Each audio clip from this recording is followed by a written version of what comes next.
Mind Your Farm Business on realagriculture.com is brought to you by RBC Royal Bank.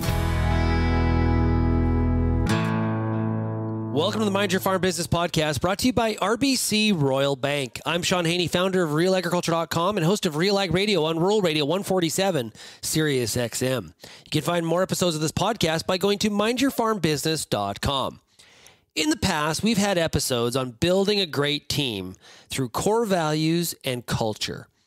Many of you reached out and said, you love the episodes, but you also asked if we could back up a few steps. Some of the things we heard were, if I'm actually going to build a great team, I need the people first.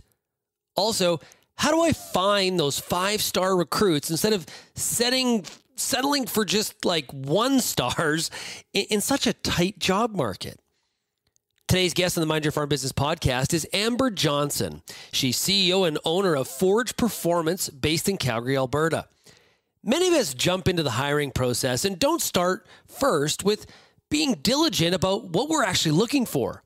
Also, do you have a process for finding the right person and setting a list of questions for the interview to identify the good and the bad of each of the candidates? Hiring is not easy, but we can increase our probability of finding the ideal candidate if we do some work in the beginning and throughout the process instead of just jumping to the first heartbeat that we find. We'll get to all this and more with Amber Johnson of Forge Performance.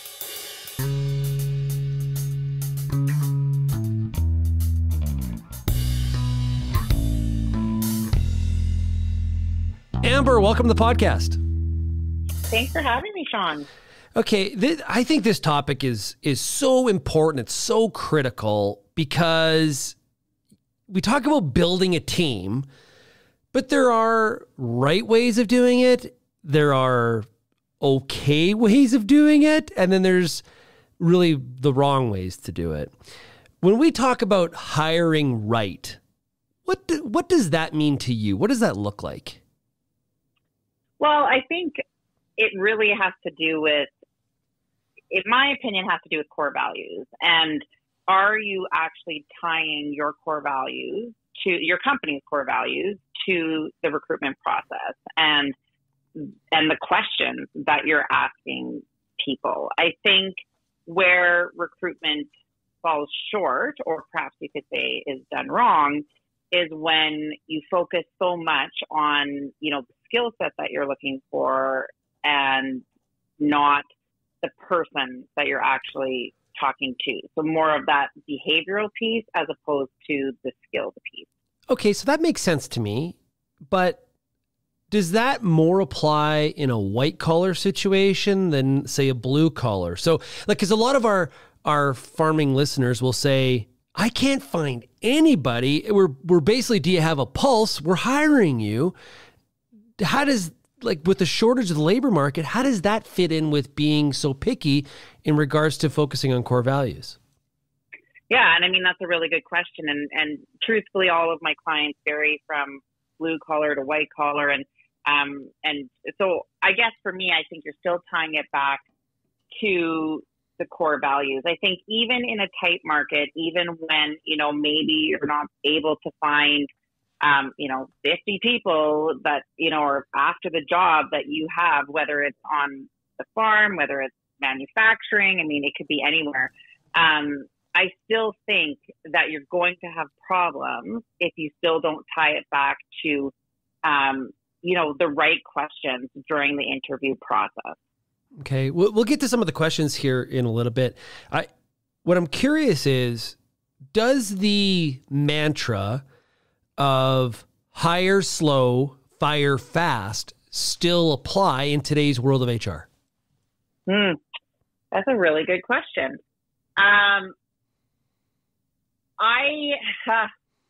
You're going to stump me a little bit there, but I actually think I agree still with it, and I'll tell you why. I guess hiring fast always ends up in a disaster because you're too reactive to the situation at hand, to what your immediate needs are. And so you hire, the first person that walks through the door and you think it's great. And ultimately, you're probably going to regret that decision. So by hiring slow, you're taking the time to really figure out, is this the right person? It's not just the skill set, it's the person. Is this the right fit? With the firing fast concept, it's because, and I honestly could argue this either way, but the whole firing fast concept is about, you don't want to waste time working on somebody that really is not going to improve. But I would take it a step back to say, well, what are you doing to help that person to improve and achieve the results that you need them to achieve? So that's partially on us as owners. You have to set the expectations up front on what it is that you want them to achieve. And you need to hold them to that. And you need to be creating a 30, 60, 90-day plan. Sorry, I'm getting into onboarding, so I'll rein myself in. But once you create a plan like that, you should actually be pretty successful in holding that person accountable to that. And then, when you hit that, 90-day window, you probably have a good idea if they're going to be, have they been successful or not. And you can probably see into sort of the future of, do I need to spend more time on this person? Should they get a little bit more time? Or let's just cut our ties and move on. Yeah, and I think a lot of business owners get frustrated where it's like, I just hired these people and they're not working out. They don't know what they're doing. Well, in some cases, that does fall on the employee. But in some cases, though, it actually falls on the fact that they were hired for that position in the first place, possibly because you didn't follow some of the principles of hiring slow. They should have never actually been that. They should have actually been in that position in the first place because you didn't follow a process and you didn't put the time in because you wanted to check a box to fill a role. So let's back up a little bit and let's talk about what does this hiring slow or hiring right, what should this actually look like? What are some of the, you mentioned the core values, but let's get into some of the practical stuff here of what this should look like for our farming audience. Yeah. So I think the biggest thing is, when you sit down to have a conversation with a person, that you're not just stuck on the skills that you're looking for, the tasks of the job. Yes, that's obviously very important. You want to make sure you're hiring somebody who's skilled to do the job that you're doing. But you know what? I bet you could put a job description out there and there's probably 100 people that match that job description, but from an actual fit standpoint, I bet you only 2 of them would really be successful in your environment. And so that's where you need to dig down into the other stuff, the other questions. So, and what we call behavioral, we call it a behavioral interview style. That's to me the key to really finding out the truth, I guess, behind that person's skills and what they're able to do, but also how do they handle tough situations? How do they handle working with a person who's super difficult to work with? When you think of, some of what your company's core values are, or even as a person, what your core values are. I mean, I know for myself, whether I have a company or not, I know my personal core values. And so, my company core values, obviously they're pretty aligned to that.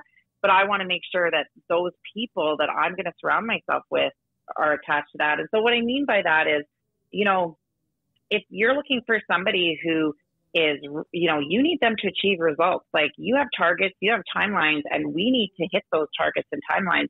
Well, you need to make sure that you're asking questions that address that in the interview process to make sure that that person understands targets and timelines and what's their experience in that type of space.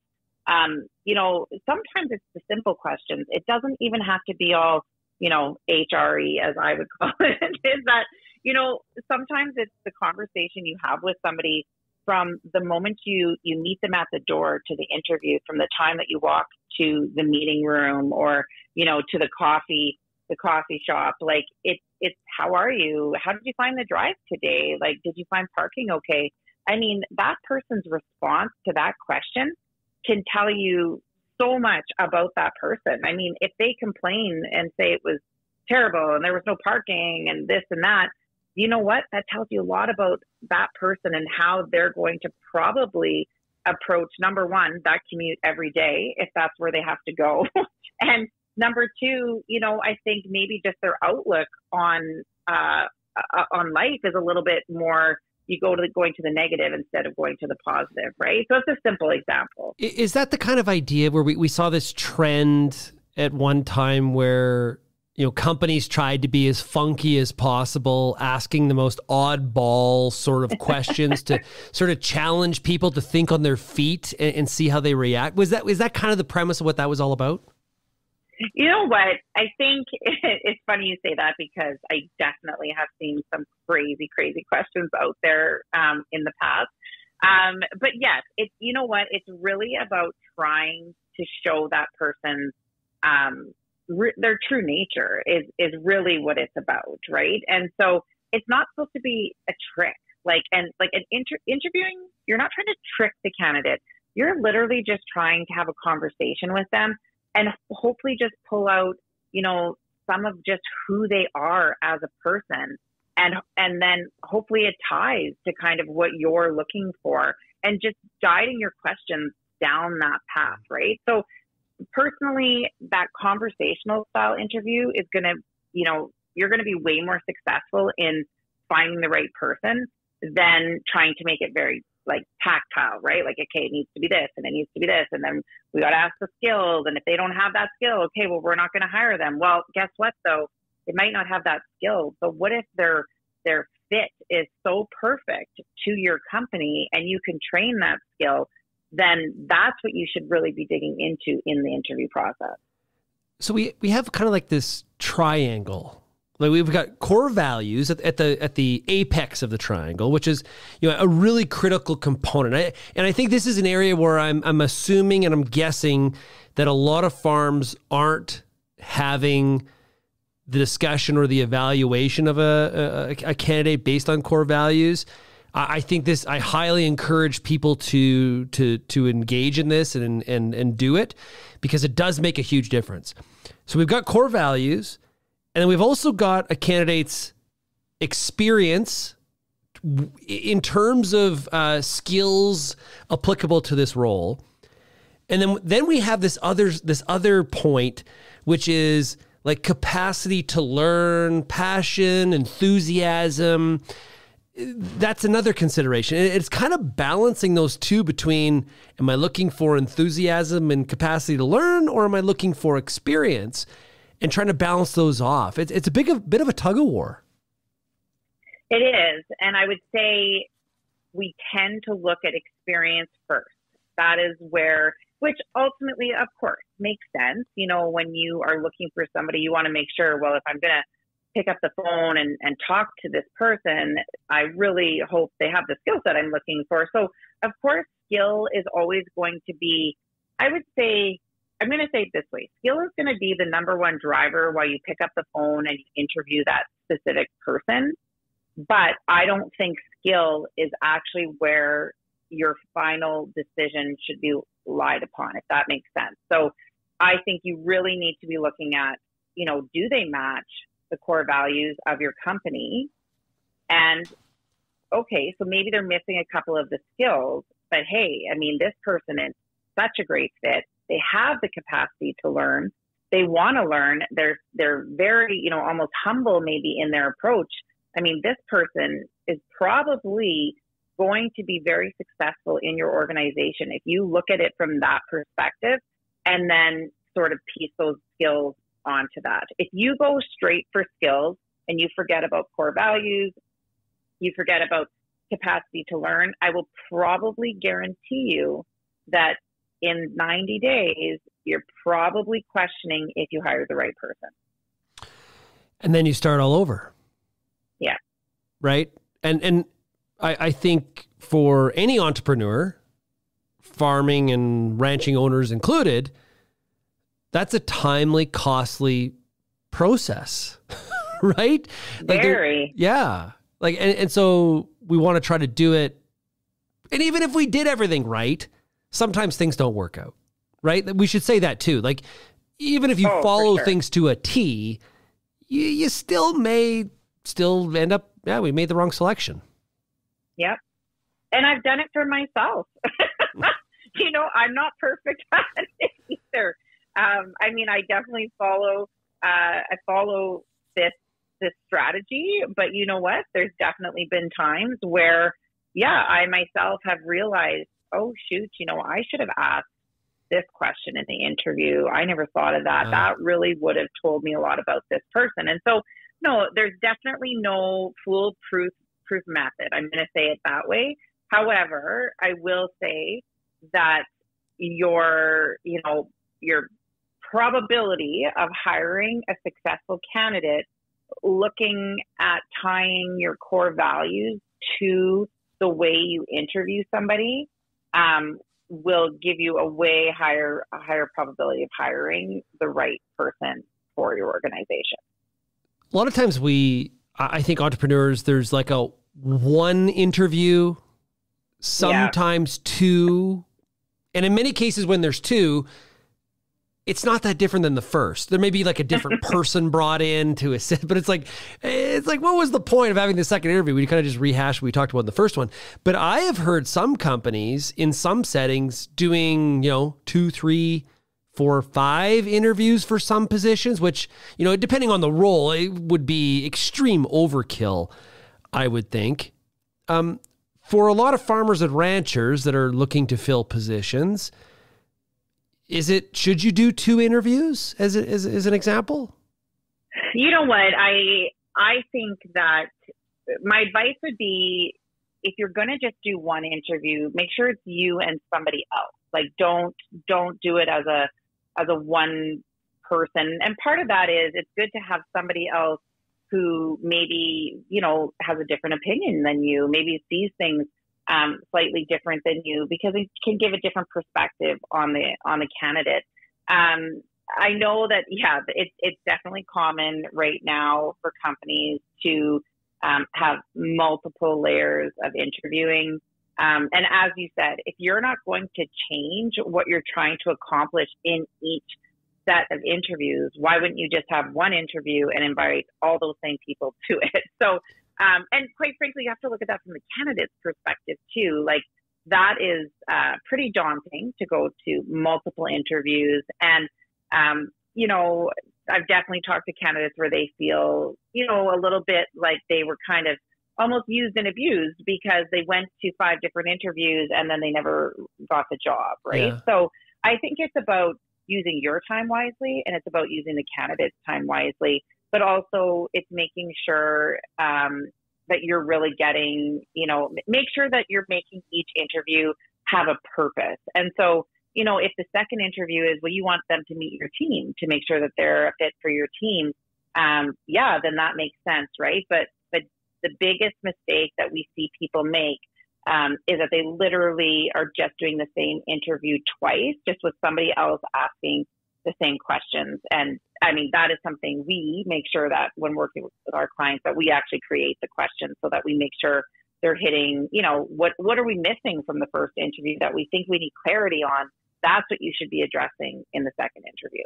Well, and thinking about it this way too, tight labor market, the more layers you stack onto this, the higher the probability is the candidate finds a different job, right? 100%. 100%. And that is exactly what we've seen with some of these clients that have been doing, these 5 phases of interviewing. And they have their reasons. They feel that it's how they're kind of piecing out the core values, actually, is what they tie it to. I believe that you can still tie core values to the questions in that first interview or second interview. And I think that's just such a relevant point. And we're seeing that so much right now with the labor market, right? Like, it's the same as when you post a job. I mean, if you post a job and you wait a month till you can find time to interview those candidates, the chances of those people still being available isn't good. And you might want to ask yourself, why are those people still available? Not to say that they're not good, but if all the other ones are gone and taking another job, what's left, right? And so it's really important that you're moving through the hiring process very quickly. Like, if you're posting a job, in 2 weeks you post a job, you start interviewing right away. I mean, technically a good recruitment process, you should have somebody hired and, in the door 6 weeks from the time that you started, posting the role. So, Okay. Just making sure you're really being like held accountable to those timelines. I think that's another piece of making it a successful process for sure. We'll get back to the Mind Your Farm Business podcast, but first a word from our sponsor, RBC Royal Bank. This episode of Mind Your Farm Business podcast is brought to you by RBC. Maybe you've had an idea about upgrading your operation, or finally getting that renovation done, or buying some new equipment. Or you want to be a little less reliant on the weather from season to season. Get some help making it happen by speaking with an RBC Agriculture Account Manager. Then, set up an investment plan to make even more of your ideas happen. Visit rbc.com/chartyourcourse and get started today. You mentioned posting the role. And, there was a time where I think a lot of farms just posted the job in the local community newspaper. Mm-hmm. And, they had a flood of candidates. Yeah. Times have changed, much more competitive environment. Of course, in agriculture, a lot of times, especially in Alberta and Saskatchewan, I shouldn't just, really across the country, the oil field is this massive competitor for, in some ways, people of the similar skill set, right? So when we think about posting the role, in today's world of 2023, what exactly does that look like? Oh, it looks like a lot. And it's a good question. I mean, I'm sitting right now in a small town in Saskatchewan, and everything that you're saying is very relevant to this town. And I think a lot of it for sure in the farming community is probably word of mouth. I think though we're starting to see there's so many different platforms out there that you can, post a job. So, put something in a lot of schools. I mean, I think that's a big piece of it too right now is there's a lot of, agriculture programs and stuff in some of these schools. And so, depending exactly what you're looking for, that's an approach that you can take. But I think, obviously it's the day and age of social media. But I guess, if you're looking at more of that corporate environment, or maybe even, some of those farming companies, or maybe, some of the farms that are larger, I think that there definitely are some great tools out there. Yeah, there's the standard, Indeed. And I think we're starting to see a lot on Facebook and Kijiji for, a lot of our blue collared roles now. Yep. But yeah, I think there's definitely a lot of different types of sites and platforms out there that are definitely getting more geared to these types of positions. Okay, I got another one for you. Okay. Is it worthwhile at all to check with listed references? So you mean like when somebody applies and then they provide you your references? Yeah, here's the 3 people I want you to talk to. Is it worth it to talk to those people? Should you should you kind of try to do your own research? Like, how do you spend your time wisely here? Yeah. So references, I think, is one of those things that I probably have a conversation about, weekly with clients. And part of the reason I say that is some clients think this isn't worth it. I mean, these are their best friends and they're probably just lying. Like, this is some of the stuff we hear, right? So I can tell you firsthand, some people, unfortunately, they lack awareness with their references, and references sometimes don't say no, and they say, yeah, put me down as a reference, even though they're kind of, they're a little bit cringing on that. Yeah. So I have definitely been in situations where the person actually has not received the job because of the references. So I am 100% a believer in doing your due diligence with the references. However, I would also be creative. And I mean, if you know somebody who has worked with that person before, I mean, why wouldn't you go and reach out and say, hey, I'm considering hiring this person, just wondering if you can give me a little bit of information on it. Technically you need to be careful though when you do that, because this person has obviously picked their references for a reason. And so I would say, stay true to the references and just make sure you ask the difficult questions to the references. I mean, there's a lot of standard questions out there, but why can't you ask? Like, how was this person with leading people? How did they interact with others? Like, you can take it a step further, and that would be more my advice, is really kind of dig down with those references. So what's the proper order here of the funnel? So we're obviously posting the job. We've got a whole bunch of candidates. We get down to, say, 5 people, okay? Yeah. Do we interview and then do reference checks on our top 2 choices, or should we check with references before the interview? Like, how do we do this so it's done the most efficient way possible? Okay, so good question. So here's my recommendation is you would post it and then you would review the resumes. Let's say you pull out, top 10, let's say top 10 candidates from that. I would get on the phone before you spend your time meeting with them in person and going through that. I would give them your own little mini, what we call a pre-screen, but really it's like a mini interview. You take 10 minutes. You phone them up, you ask them some very basic questions, basic enough that you're like, yeah, okay, you know what, this is somebody I'd like to meet. So then from that, you dwindle that down. And really, if you've talked to 10, I bet you your list is 3 or 4 because you've already had a chance to have a little bit of that call with them. And okay, yep, these are some solid ones. Then you're booking those interviews. So more of that, do your behavioral style interview.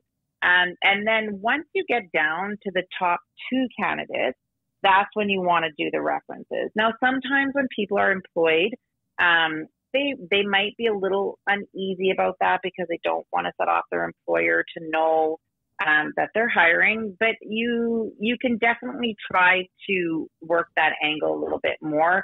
If they're pretty adamant, like, you know what, I really don't want you to do my references until I have an offer in hand, then you can give them the offer, but just make it contingent on their references being good.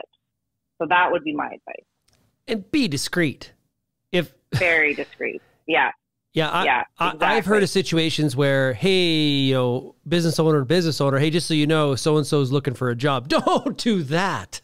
No. And that's why you also need to be careful about, seeing that somebody's applied to your position and then kind of doing the whole backdoor reference. I mean, I think you have to think of yourself. And if you were in that situation, would you want somebody, kind of going around the reference you listed to, somebody else, and you didn't really want anybody to know that you were applying for a job yet. So I don't know. I try to think of it like use your own kind of courtesy when you're approaching that on, hey, if the roles were reversed, it was me, how would I want this situation to be dealt with? So, I mean, personally, I say, really try to stick to those references. But you know what, if it's your best friend's, brother's son, you may be easier to just have that conversation and ask, hey, what were they like? Right? Yeah. So, okay. So we're 2023, like I said, but sometimes we apply maybe rules to evaluation from 1980. What I mean by that is I heard a futurist at a conference in December say that today's college student in their career will have 20 to 25 different jobs. So I remember a time where we would look at a resume and we would say, this person's moved around quite a bit. Does that matter anymore? Like, what do you think? You know what? It matters. It does matter, and I'll explain that. But you're right. I mean, my dad worked for the same company for 35 years and retired. Are you going to see that nowadays? Probably not. But it is definitely very common. It is very well known that, yes, I mean, I think in the year that we're in and where we're headed, it is more normal to move around. But I'm gonna put a spin on this. So I see this all the time on resumes, and people, they were somewhere for 9 months, and then they were the next place for a year and a half, and then they were, here for 7 months. And so here's what I would be asking myself when I see a resume like that. First of all, it takes 6 months to really learn a job. It takes a year before you're able to really start to implement some kind of change to that job, and really 2 years before you can say, yeah, I've made some changes. I've accomplished what I was set out to do, and I've been successful. So anybody who's moving jobs on their own after, under that 2-year mark, to me, is still a little bit of a red flag. You need to be making sure you're asking the questions. And I mean, obviously, maybe it was a maternity leave coverage. Maybe, there's so many things that it could be. But if they're leaving on their own accord, you really need to ask the question, well, why? Why did you decide to leave? I'm sure because that question alone is going to tell you a lot about that person and if they're going to fit in your organization. So yes, we're going to see movement. We're not going to see the 35-year tenor, in the future, but you're still going to see, 20 to 25 jobs. That sounds like a lot to me. I think it's going to be pretty normal that you see in somebody's career, maybe 10 different jobs. I think that's pretty normal based on, kind of some of that timeline I just said. 25 seems like wow to me. I don't know how anybody can really come in and make a difference and really, be a part of what you're trying to achieve as a company owner, if they're just constantly leaving. Like, could you imagine if your entire workforce was that mentality? I mean, it would just be like training. It'd be a revolving door. So yeah. No, thank you. No, thank you. Okay. Yeah. I want to come, let's wrap up going full circle here. Back to the why of the importance of evaluating the candidates against your core values. And when we say, when we say evaluating against, we're basically putting check marks and doing ticks. Like, do we think they fit this core value? Yes or no? Do they fit the second core value? Yes or no? Do it like that down to that kind of granular level. 100%, because that's going to give you the answer. And I mean, think of some of what your core values are. I mean, could you imagine if, so integrity, like a simple core value, but I mean, integrity is one of my number one core value. I operate my business fully with integrity. So could you imagine if you hired somebody who didn't operate or function with integrity? Imagine what kind of absolute chaos would follow you and your company. Hard to know, though. And your reputation potentially. Sorry, go ahead. Well, hard to know, though. Like, how do you know if somebody has integrity in an interview? Self-awareness can also be a little bit tied to accountability, right? So being aware of, the client and aware of what they need and accountable to their needs, right? And so how would you ask a question, in an interview based on accountability or self-awareness? And I mean, I think for me, and sometimes this self-awareness question that I ask gives you a little bit even on humility. And that's often been, especially recently, humility is a very common core value. So I think I typically ask a question that I always love the answer to because it tells me so much about a person. So the question is, can you tell me what you think that people, what do you think people's misperception of you is in the workplace or in a past, in the last job you're in? What do you think was their misconception of you or misperception of you? And what's interesting about this question is that it often brings out the person's insecurity, like the thing about themselves that they really think is what people are looking at them and thinking, right? So what I find interesting about that is if somebody can answer that question in a very, humble way, and some people answer it in a very, I'll give you an example. I once had a person who said, well, everybody thinks that I'm not approachable, but I am approachable.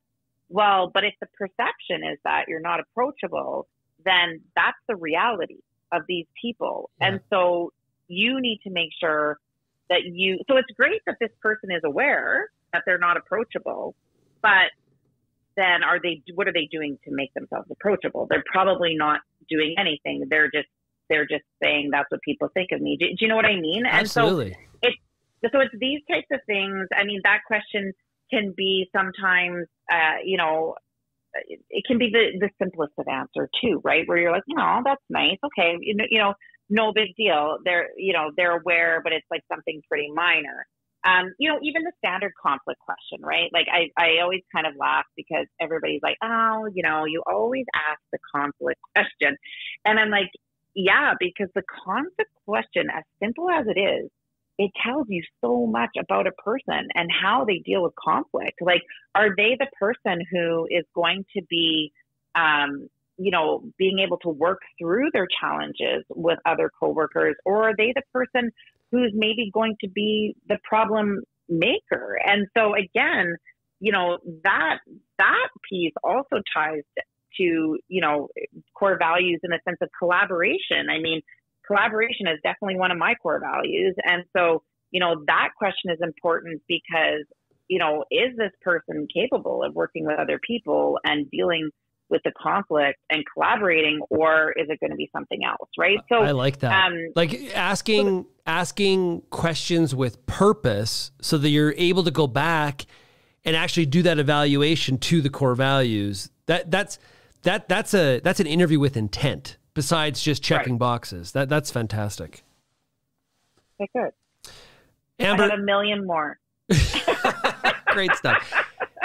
Amber, this has been fantastic. Thank you so much for joining us here today on the Mind Your Farm Business podcast. All the best to you, and we'll definitely have you on again because there is no shortage of HR issues to discuss. So thank you so much. Perfect. Thank you so much for having me. It was great. Before you can build culture, you need to find the right people. I really sympathize with many of you in this incredibly tight job market. Unemployment levels are so low. And it's not exactly like you have the pick of the litter, so to speak. What this does mean, though, is that your recruitment game, it has to be upped. It has to be better. You need to be at the top of your game. I hope you enjoyed today's discussion. If you have any feedback or comments, please email me at shaney@realagriculture.com or call the Real Ag Feedback line at 855-776-6147. What are some of your hiring rate strategies that have been effective? Let us know, and let's learn together. You can find more episodes of the Mind Your Farm Business podcast by going to mindyourfarmbusiness.com or wherever you get your podcasts. Thanks to RBC Royal Bank, and until next time, keep on minding your farm business.